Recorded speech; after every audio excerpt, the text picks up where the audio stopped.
Be me, 28-year-old feminist woman. Spent my entire adult life educating people about gender equality. Have a degree in gender studies and work as a diversity consultant. Always been super confident that I understand everything about dating dynamics and how men have it so easy. Men are the privileged ones in dating, obviously. They can be average looking and still get matches. They don't have to worry about safety. They don't get objectified. Meanwhile, women have to deal with creeps and dick pics. Have been single for like 3 years by choice because men are just so low effort. They don't meet my standards. I need someone who is a true feminist ally, makes good money, is over 6 feet, emotionally available, and knows how to communicate. Is that really too much to ask? Have had countless arguments with male friends about how they just don't understand female struggle. One of them, Jake, is this annoying guy who went MG Tao, or whatever, always talking about how modern dating is rigged against men. Such a victim mentality. He complains that women have impossible standards and that average men are invisible on dating apps. I always roll my eyes. Told him multiple times that if he just worked on himself and stopped being so negative, he would find someone. He says he tried for years and got nothing but rejection and being ignored. Whatever, dude, it's probably your personality. One day at a coffee shop, Jake starts going on again about how brutal it is for men, saying women only swipe right on the top 10% of men, saying that women get hundreds of matches while average guys get nothing, saying women have no idea what it's actually like. I'm getting so annoyed. Tell him that women have to filter through tons of garbage and that we have legitimate safety concerns. He says sure, but that doesn't change the fact that most men are completely invisible. I scoff and say that if it was really that bad, I could make a male profile and get matches easily. It's all about personality and how you present yourself. Jake gets this weird smile. He says, okay, prove it. Says, if I really think it's so easy, then I should make a realistic male profile and try it for a week. Not a male model, just an average guy. See what it's actually like from the other side. I laugh and say, fine, easy. This will be a great experiment to prove him wrong. Also, it will give me even more insight into male privilege from the inside. I can write about it later. Jake says he has conditions, though. I have to make the profile realistic, average-looking guy with normal interests. I have to actually try to get matches and dates like a real person would. I have to not mention the experiment to anyone I'm matching with. And I have to stick with it for 1 full week minimum. I agree immediately. This is going to be so easy. I'm great at communication and understanding people. My profile will stand out because I'll actually show emotional intelligence. Jake wishes me luck with that same annoying smile. I go home that night and start setting up my fake male profile. Decide to call him Mark. Look through stock photos and find a pretty average-looking guy. Not ugly, but not a model. Maybe like a 6 out of 10. Normal brown hair, decent smile, average build. Figure this is a fair representation. Start writing the bio. This is where I'll shine. I write about how Mark is emotionally available and loves deep conversations. Mention that he respects women and believes in equality. Say he likes hiking, reading, trying new restaurants, and meaningful connections. Mention he has a decent job in IT. Make sure to note that he's looking for something serious, not hookups. Emphasize his communication skills. Honestly, it's a great profile. Way better than what most men probably write. This is going to destroy Jake's argument. Set the filters to women ages 24 to 32 within 25 miles. Start swiping right on women who seem nice and have actual bios. I'm not just mindlessly swiping like men probably do. I'm being selective and intentional. Swipe right on maybe 30% of profiles. The ones who seem like they have substance. Finish my first session and wait for the matches to roll in. Check an hour later. 0 matches. Well, it's still early. Probably just need to give it time. Check before bed. Still nothing. Okay, whatever. It's only been a few hours. Wake up the next morning excited to see my matches. Open the app. 0 matches still. What the hell? I swiped right on like 50 women yesterday. Go back to swiping. Spend another hour swiping right on more profiles. Really reading them and choosing women who seem compatible with Mark's profile. Check throughout the day. Still nothing. Not a single match. By the evening, I'm getting frustrated. This doesn't make sense. Mark's profile is really good. Better than most men who probably just post shirtless gym pics. Maybe I need to be less selective. Start swiping right more frequently. Probably around 60% now. Check the next morning. 1 match. Finally. Open it excitedly. Her profile has 1 blurry photo and no bio. I send a thoughtful message asking about her interests. She unmatches immediately. Are you kidding me? Keep swiping over the next few days. Being way less selective now. Swiping right on like 80% of profiles. After 4 days, I have 3 matches total. One is definitely a bot. One unmatched after I said hello. One responded with K and then stopped replying. This is insane. I have friends who are average-looking women who get hundreds of matches. My own profile as a woman has over 500 likes waiting. But as an average man, I can't even get a conversation going. Start to realize that maybe Jake had a point. But no, I'm probably just doing something wrong. Maybe the profile needs adjustment. Spend an hour rewriting the bio to be more fun and less serious. Add some jokes. Change the photos to ones where Mark looks more adventurous. Keep swiping. By day 6, I have 7 matches total. Only 2 have responded to messages. Both conversations died after like 3 exchanges. One girl just stopped responding when I asked about her weekend. The other one seemed interested until I suggested getting coffee. Then ghost. I'm starting to feel actual frustration. Like genuine annoyance at being ignored. Never experienced this before. As a woman, I always had options. Even when I was being picky. Could always get matches and responses. As Mark, I am literally invisible. Most women don't even see the profile probably. The algorithm must be burying it. That's the only explanation. Decide to do an experiment within the experiment. Create a new profile with a really attractive male model type. Same bio, same everything, just a hot guy. Within 1 hour, I have 30 matches. Women messaging me first, asking me out, being super forward, saying things that would be considered harassment if a man sent them. One woman just messages, "You're hot, come over." Another sends a sexual message immediately. These are the same types of women who had full bios about wanting respect and meaningful connections. I am shook. This can't be real. Decide to do another test. Make the hot guy profile bio absolutely terrible. Write that he has no job, lives with his parents, and is just looking for fun. Add some mildly concerning statements about not being over his ex. Doesn't matter. Still getting matches and messages. Women overlooking all the red flags because he's hot. Meanwhile, Mark, with his thoughtful bio and decent looks, gets nothing. Go back to Mark's profile, feeling defeated. It's day 7 now. I told Jake I would do a full week. Have gotten 9 matches total. 0 actual conversations that went anywhere. 0 dates. 0 genuine interest. Feel like I've been shouting into the void. Keep thinking about how I have always judged men for their approach to dating. Told them to just be better communicators. To show more effort. To be more interesting. But Mark is all those things, and he's completely invisible. The problem isn't effort or personality. It's that women have such an abundance of options that average men don't even register. Women are swiping right on like 5% of men. And those men are the top tier in looks. Everything else is secondary. All the things I thought mattered barely factor in. Start feeling weird about my own dating history. Realize I also filtered men primarily by looks and height. Told myself it was about compatibility, but really, I never gave average-looking guys a chance. They had to meet my physical standards first before I even looked at their personality. The men I rejected probably felt exactly like I feel right now as Mark. Invisible, frustrated, confused, why effort doesn't matter. Check Mark's profile one last time before meeting Jake to discuss the experiment. Still no new matches. No messages. Nothing. Feel actually sad about it, like a weird grief. Meet Jake at the same coffee shop. He can tell immediately from my face. Asks how it went. I sigh and tell him everything. The lack of matches, the unmatches, the ghosts, the difference with the hot guy profile. He nods knowingly the whole time. Says he tried to tell me. Says this was his exact experience for years. I'm getting defensive. Say that this doesn't change the fact that women face harassment and safety issues.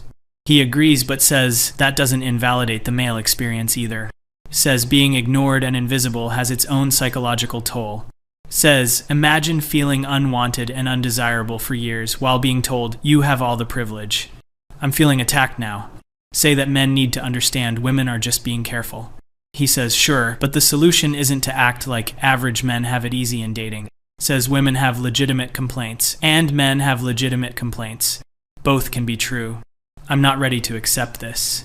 Tell him that women have higher standards because we have to. We're selecting for resources and protection evolutionarily. He raises an eyebrow.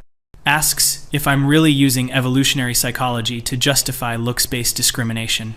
Says if a man said he only dated young attractive women because of evolutionary psychology, I would call him a pig. He's right and I hate it.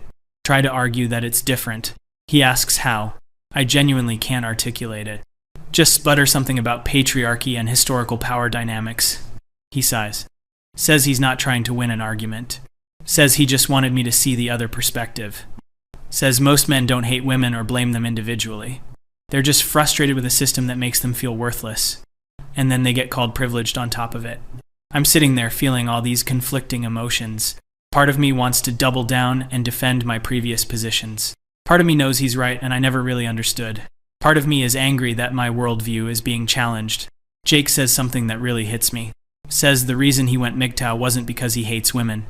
It's because he got tired of being treated as disposable. Tired of being told his struggles don't matter. Tired of working on himself for years only to remain invisible. Tired of being seen as a potential ATM or utility rather than a person. Says he decided to find fulfillment outside of female validation. And the moment he did, he became happier. I ask why he even cares about this if he's MGTOW now. He says because he has empathy for guys still struggling.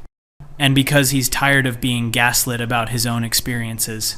I'm quiet for a long time. Finally admit that I had no idea it was this hard. Admit that I probably would have given up after a few days of that. Admit that my advice to men about just being better communicators was probably useless. He appreciates the honesty, but then says something that kind of pisses me off. Says the real test is whether I'll actually change my behavior or just acknowledge the problem abstractly. Says most people, when confronted with uncomfortable truths, just compartmentalize them. They'll admit something intellectually but not change their actions. I ask what he means. He asks if I'm going to give average-looking guys a real chance now. Asks if I'm going to be honest with other women about these dynamics. Asks if I'm going to stop dismissing men's issues in dating. I'm feeling very defensive again. Say that I still have the right to my standards. He agrees immediately. Says everyone has the right to their standards. But then I should stop acting like men are privileged in dating. Should stop acting like their struggles are just due to not trying hard enough. Should stop giving useless advice about personality and communication when looks are 90% of the initial filter. And most importantly, stop acting entitled to top-tier men while calling average men entitled for wanting a chance. That last one stings. Realize that I have felt entitled to high-value men. Felt like I deserved a man who was tall, handsome, successful, and emotionally available. Never questioned whether I brought equivalent value. Just assumed I did because I'm a woman and we're told we're all queens. Meanwhile, I called men entitled for having any standards at all, or for being frustrated with rejection. Try to argue that it's still different because of safety. He points out that I can screen for safety without only swiping on male models. Says a 5'9" guy with an average face can be just as safe as a 6'2" guy with a model face. But I never gave those guys a chance to prove it. I'm getting emotional now. Feel like my entire framework for understanding gender dynamics is crumbling. Jake notices and his tone softens a bit. Says he's not trying to make me feel bad. Just wants acknowledgement and honesty.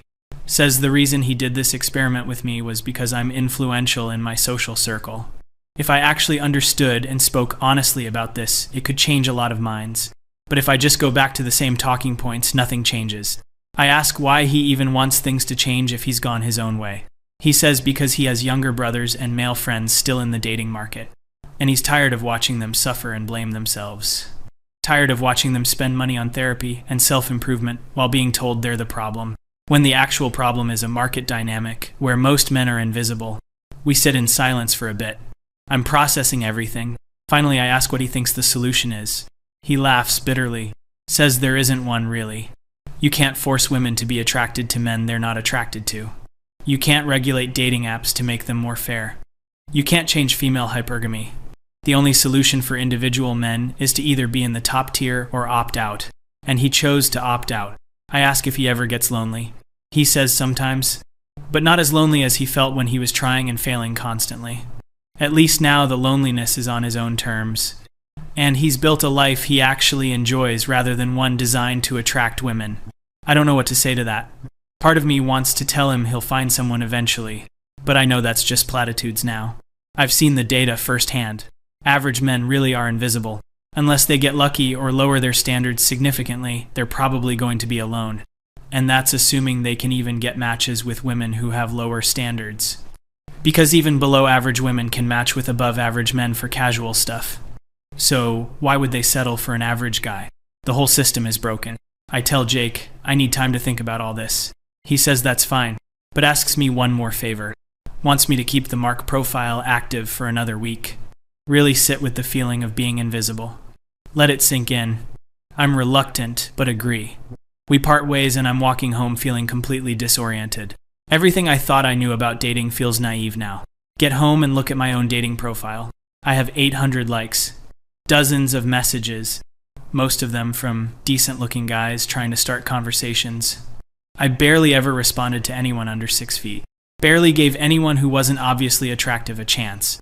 Told myself I was just being selective, but I was really just exercising the privilege of abundance. Something I always denied women had in dating. Open Mark's profile. Still nothing new. Imagine being a real guy experiencing this. Day after day, month after month, year after year. The psychological damage must be immense. The hit to self-esteem, the growing resentment, and then being told you're privileged. Being told to just be more confident, being told it's your fault. No wonder men are giving up. Over the next few days, I keep checking both profiles. My female profile continues to get attention constantly. Mark's profile is completely dead. Even when I swipe right on literally everyone, I still barely get matches. And the few matches I get don't respond or unmatch quickly. Start noticing how women talk about men in my friend groups. Never noticed before how casual the contempt is. Jokes about men being useless. Complaints about how there are no good men out there. Meanwhile, these same women only swipe right on the top percentage of men. The good men are there, they're just invisible to them. One friend complains that men don't approach anymore. I used to agree with her. Now I'm thinking about how many rejections the average guy has faced. Why would they keep approaching? Another friend talks about her ridiculous dating app experience. Says she has too many matches and can't keep up. Complains that most of the guys just want hookups. Yeah, because those are the top-tier guys who have infinite options. The guys who want relationships are the ones getting no matches. But they're invisible to her. I bring up the experiment casually. Say I made a male profile to see what it's like. The reactions are surprising. Most of my friends dismiss it. Say I probably just made a bad profile. Or that I was swiping on women out of my league. The same excuses I used to make. One friend says men exaggerate how hard it is. I literally show her the numbers. Show her Mark's profile versus the model profile. She's uncomfortable and changes the subject. Another friend says that women have to be picky because of safety. I point out that pickiness based on height and looks doesn't correlate with safety. She gets defensive. Realize that women have a vested interest in not acknowledging this. Because acknowledging it means acknowledging their own privilege. Means acknowledging that maybe they're not oppressed in every single domain. Means accepting that men have legitimate grievances. And that threatens the narrative. I'm starting to understand why Jake got so frustrated with me. Check in with him after the second week. Tell him I've kept the profile active. Tell him about my friends' reactions. He's not surprised. Says most people don't want to hear it. Says even when confronted with evidence, they rationalize it away. I admit I'm struggling with what to do with this information. He says that's up to me, but suggests I at least stop giving men advice about dating since I clearly didn't understand it, and maybe examine my own standards and entitlement. That word again, entitlement. I'm so used to calling men entitled. Never thought about my own entitlement. Entitled to attention, to options, to high-value men. Entitled to reject people for superficial reasons while claiming I care about personality. Entitled to sympathy for my struggles while dismissing male struggles. It's a hard pill to swallow. Spend the next few days really thinking about my dating history. All the guys I dismissed without a second thought. The ones who were too short, too average looking, too boring, which really meant not exciting enough in the first few messages. Had I ever given a truly average guy a real chance? Honestly, no. And I convinced myself it was because of compatibility or chemistry. But really, I just had so many options I could afford to be superficial. Think about what I actually bring to a relationship. I'm decent looking, but not a model. I have a job, but it's not high paying. I have interests, but nothing extraordinary. I'm in okay shape, but nothing special. Yet, I expected men to be tall, handsome, successful, interesting, funny, and emotionally available. While offering what exactly? My presence, I guess. because I'm a woman and that's supposed to be enough. The entitlement is staggering when I actually examine it. Decide to do another experiment. Start actually responding to some average guys on my real profile. Guys I would have normally ignored. Ones who are 5'8" or 5'9". Ones who are like a 6 in looks. Ones with normal jobs. The conversations are actually fine. These guys are putting in effort. Asking questions, being engaged, trying to be interesting. But I feel no attraction. And I realize that's the core problem. I can't force myself to be attracted to them. And they probably sense my lack of enthusiasm. It's not fair to them to pretend. So I'm back to square one. I have standards I can't change. But those standards mean most men are invisible to me. Just like they are to most women. Which means most men are going to be alone or settle for someone who isn't attracted to them. It's actually dystopian when you think about it. Talk to Jake about this realization. He says, welcome to the black pill. Says once you see it, you can't unsee it. Says the dating market is fundamentally broken for most men. And there's no fixing it without massive social changes that will never happen. I ask if he thinks I should just force myself to date someone I'm not attracted to. He says absolutely not. Says that's unfair to both people. But I should at least be honest about the dynamics. Stop pretending personality matters most when it clearly doesn't. Stop giving false hope to men that they just need to work on themselves. Stop acting like women are oppressed in dating when they have abundance. And stop calling men entitled or bitter when they're just responding rationally to their circumstances. I can do that at least. Feel like I should apologize to every man I gave shitty advice to. Every time I said, just be confident. Every time I said personality matters most. Every time I dismissed their experiences. I was speaking from ignorance and privilege. Jake says the fact that I'm even acknowledging this puts me ahead of most women. Most will never admit it even to themselves. They'll keep believing they're oppressed while exercising enormous power in the dating market. Keep believing men are privileged while most men are suffering. It's a comfortable lie. I chose to see the uncomfortable truth. Over the following weeks, I make changes. Stop giving men dating advice. When friends complain about no good men, I point out their actual standards. When someone dismisses male struggles, I push back. Stop participating in casual male bashing. Actually examine my own behavior and entitlement. My friend group doesn't like it. I get called a pick-me. Get accused of defending toxic men. Get told I'm betraying feminism. One friend says I sound like a men's rights activist. The same friend who has 1,000 matches and complains there are no good men.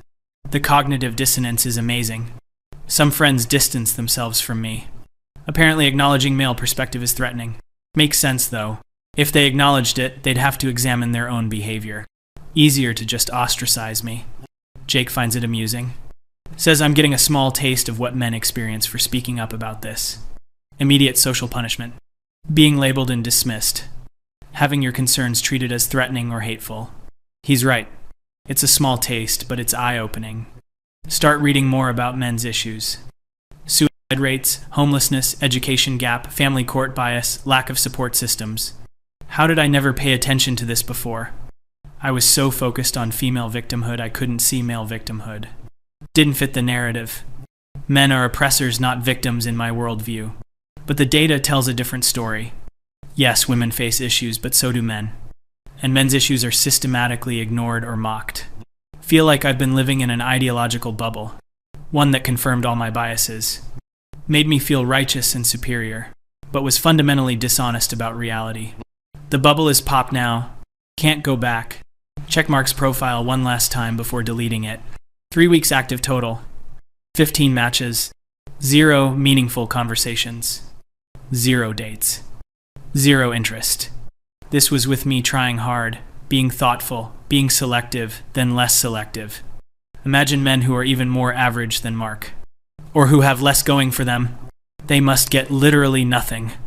Delete the profile feeling genuinely sad. Mourn for all the invisible men. The ones who will spend years trying and getting nowhere. The ones who will internalize it as personal failure. The ones who will be told they're not trying hard enough. The ones who will eventually give up. The Jakes of the world who opted out. Can't even be mad at them anymore. It's a rational response to an irrational situation. Meet with Jake one final time to close out this whole thing. Thank him for opening my eyes. He says most people would have doubled down instead. Asks what I'm going to do with this knowledge. I honestly don't know. Can't change the dating market. Can't force myself to have different attractions. Can't even really change minds because people don't want to hear it. He says just being honest is enough. Not contributing to the gaslighting. Not giving false hope. Not dismissing male experience. That's something. I agree to that. He seems satisfied. We're about to part ways when I ask him something that's been on my mind. Ask if he ever wanted to date me. He laughs. Says a few years ago maybe. But he knew I would have rejected him. He's not tall enough, not exciting enough, too cynical. Not the kind of guy I went for. I start to protest, but stop. Because he's right. I would have rejected him without a second thought. Would have thought I was too good for him. While offering nothing more than he offered. Just female privilege and entitlement. He sees the realization on my face. Says it's okay, no hard feelings. He's genuinely moved on. Happier alone than he ever was seeking female approval. We say goodbye, and I walk home thinking about everything. Thinking about how I was so confident in my worldview. So sure I understood everything about gender dynamics. So certain that men were privileged and women were oppressed in all domains.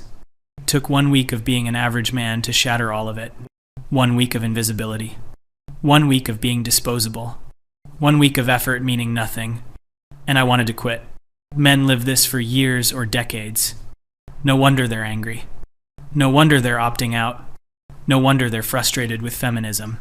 From their perspective, feminism focuses only on female struggles while ignoring or mocking theirs. Claims to want equality but only in domains where women lag behind. Silent about domains where men lag behind. I was part of that. Championed female advancement while dismissive of male struggles. Called it equality, but it wasn't. It was female advocacy dressed up as egalitarianism. Real equality would mean acknowledging both sides. Acknowledging male privilege where it exists. Acknowledging female privilege where it exists. Acknowledging male struggles and female struggles. But that doesn't happen. Because it's not really about equality. It's about advantage for your group. I'm sitting with all these uncomfortable truths. My whole identity was wrapped up in being a feminist. Being righteous, being on the right side. Fighting the good fight. But I was fighting based on incomplete information. Based on an ideology that cherry-picked reality. What do I do now? Can't go back to my old beliefs. But fully abandoning feminism feels like betraying myself. I'm in this weird liminal space. Understanding both perspectives. Unable to commit fully to either side. Jake would probably say that's growth. Being able to hold complexity. Not needing everything to fit a neat narrative. Maybe he's right. Maybe the answer isn't picking a side. Maybe it's just being honest about reality even when it's uncomfortable. Acknowledging that dating is brutal for most men. Acknowledging that I benefited from female privilege in that domain. Acknowledging that my standards contribute to male suffering. While also acknowledging I can't and won't change those standards. It's hypocritical, maybe. But at least it's honest. Better than lying about it. Better than gaslighting men about their experiences. Better than pretending personality matters most when looks determine everything. Decide that's where I land. Honest about the dynamics even if I don't change my behavior. Stop giving advice and acting like I understand the male experience. Stop dismissing their legitimate grievances. Stop contributing to the narrative that they're privileged in dating. It's not much, but it's something. More than most women will do. Check my own dating app one last time tonight. Still hundreds of likes. Still dozens of messages. Still abundant options. Feel weird about it now. Not grateful or entitled. Just aware of the enormous privilege it represents. Privilege I never acknowledged before. Privilege that comes at the cost of most men's happiness. Not my fault the system is this way. But also not something to be smug about. Delete most of my old social media posts about dating and male privilege. They were ignorant, based on theories rather than experience. I thought I knew everything. Turned out I knew nothing. 1 week, as an average man, taught me more than 4 years of gender studies. Maybe that should have been part of the curriculum. Mandatory perspective taking. But that would threaten too many comfortable beliefs. Better to keep people in their bubbles. Keep them convinced of their own oppression and others' privilege. Keep them fighting while the system continues. I'm rambling now even to myself. But that's where this whole thing left me. Disillusioned with my previous beliefs. Unable to go back. But also unable to fully move forward. Stuck in between. Understanding both sides. Helping neither. Just existing with uncomfortable knowledge. Jake was right about one thing, though. Once you see it, you can't unsee it. The dating market is fundamentally broken for most men. No amount of self-improvement will fix it. No amount of therapy or confidence building. They're competing in a market where they're invisible. Where women have abundance and can afford to be superficial. Where top-tier men get everything and average men get nothing. And there's no solution. You can't force attraction. Can't regulate desire. Can't make women choose differently. Can only acknowledge the reality. And stop gaslighting men about it. That's my takeaway from this whole experience. That, and a hefty dose of humility. Turns out I didn't know everything. Turns out men had legitimate points I dismissed. Turns out female privilege is real in some domains. Turns out my advice was useless and possibly harmful. Turns out Jake was smarter than me all along. He saw the reality clearly. I was blinded by ideology. He opted out and found peace. I stayed in and maintained comfortable lies. Until I couldn't anymore. So here I am. Former insufferable feminist. Now just insufferable in a different way, probably. At least I'm honest now. At least I see clearly. Even if I don't like what I see. Even if it makes me uncomfortable. Truth matters more than comfort. Took me too long to learn that. But better late than never, I guess. Still not gonna date average men, though. Can't force attraction. Still have my standards. But at least I won't pretend it's about anything other than looks. Won't pretend personality could overcome it. Won't give false hope. Won't gaslight. Just honest about being shallow. Like most women are, whether they admit it or not. That's something. Not much, but something. Jake would probably laugh at this whole internal monologue. Say I still don't fully get it. Maybe he's right. Probably is. But I've come further than most. Further than I thought I would. 1 week, as an average man, changed everything. Showed me the brutal reality. The invisible majority. The disposable men. The ones society doesn't care about. The ones feminism doesn't fight for. The ones I used to dismiss. I see them now. Still won't date them. But I see them. And I won't pretend their struggles don't exist anymore. Won't contribute to the gaslighting. It's not much. But it's honest. And honesty is more than most people offer. So I guess that's where I end up. Humble, disillusioned, but honest. No longer insufferable in my ignorance. Just insufferable in my honesty. An improvement, maybe. Or maybe just a different flavor of insufferable. Either way, can't go back now. The bubble is popped. Reality is visible. Uncomfortable, but true. And I have to live with that. Live with knowing I benefit from a broken system. Live with knowing my standards contribute to male suffering. Live with knowing I won't change despite knowing better. The hypocrisy is uncomfortable. But at least it's acknowledged. At least it's honest. That's all I can offer. Acknowledgement and honesty. No solutions. No redemption. Just uncomfortable truth. Welcome to the other side, I guess. Turns out Jake was right all along. And I was the entitled, insufferable one. Funny how that works.